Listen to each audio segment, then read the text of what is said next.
नमस्कार दोस्तों, सनातन रहस्य में आप सभी का स्वागत है। तो आज हम जानेंगे कि कौरवों ने पांडवों के लिए किस तरह से लाक्षागृह षड्यंत्र रचा था। ध्यानपूर्वक सुने। देव योग तथा शकुनी के छल कपट से कौरवों और पांडवों में वैर की आग प्रज्वलित हो उठी। दुर्योधन बड़ी खोटी बुद्धि का मनुष्य था। उसने शकुनी के कहने पर पांडवों को बचपन में कई बार मारने का प्रयत्न किया।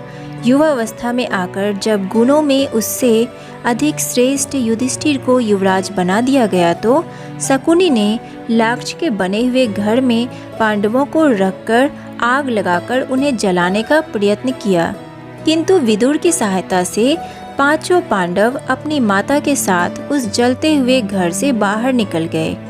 अपने उत्तम गुणों के कारण युधिष्ठिर हस्तिनापुर के प्रजाजनों में अत्यंत लोकप्रिय हो गए।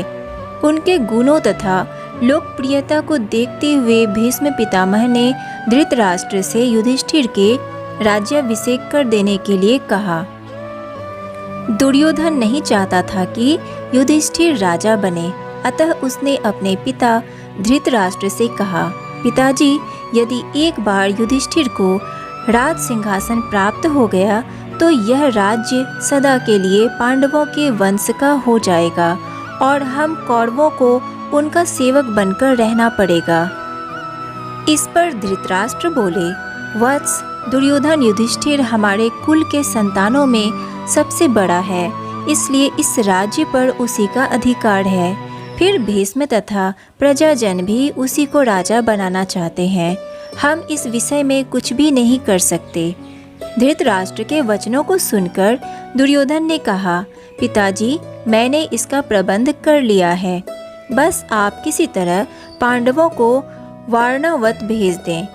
दुर्योधन ने वारणावत में पांडवों के निवास के लिए पुरोचन नामक शिल्पी से एक भवन का निर्माण करवाया था, जो कि लाख, चर्बी, सूखी घास, मूस जैसे अत्यंत ज्वलनशील पदार्थों से बना था। दुर्योधन ने पांडवों को उस भवन में जला डालने का षड्यंत्र रचा था। धृतराष्ट्र के कहने पर युधिष्ठिर अपनी माता तथा भाइयों के साथ वारणावत जाने के लिए निकल पड़े।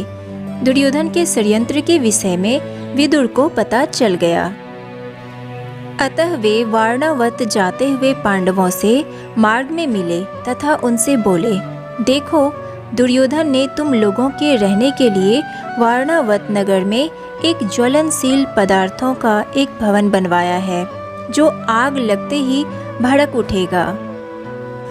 इसलिए तुम लोग भवन के अंदर से वन तक पहुंचने के लिए एक सुरंग अवश्य बनवा लेना, जिससे कि आग लगने पर तुम लोग अपनी रक्षा कर सको।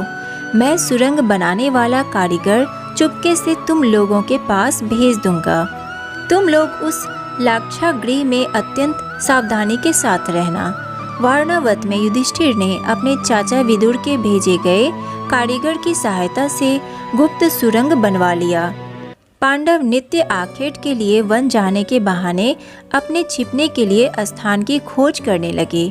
कुछ दिन इसी तरह बिताने के बाद एक दिन युधिष्ठिर ने भीमसेन से कहा, भीम, अब दुष्ट पुरोचन को इसी लाक्षागृह में जलाकर हमें भाग निकलना चाहिए। भीम ने उसी रात्रि पुरोचन को किसी बहाने बुलवाया और उसे उस भवन के एक कक्ष में बंदी बना दिया। उसके पश्चात भवन में आग लगा दिया और अपनी माता कुंती एवं भाइयों के साथ सुरंग के रास्ते वन में भाग निकले। लाक्षागृह के भस्म होने का समाचार जब हस्तिनापुर पहुंचा तो पांडवों को मरा समझकर वहां की प्रजा अत्यंत दुखी हुई। दुर्योधन और धृतराष्ट्र सहित सभी कौरवों ने भी शोक मनाने का दिखावा किया और अंत में उन्होंने पांडवों की अंत्येष्टि करवा दी। तो आज के लिए बस इतना ही। वीडियो को लाइक कीजिए, सनातन रहस्य को सब्सक्राइब कीजिए और ज़्यादा से ज़्यादा शेयर कीजिए। राधे राधे।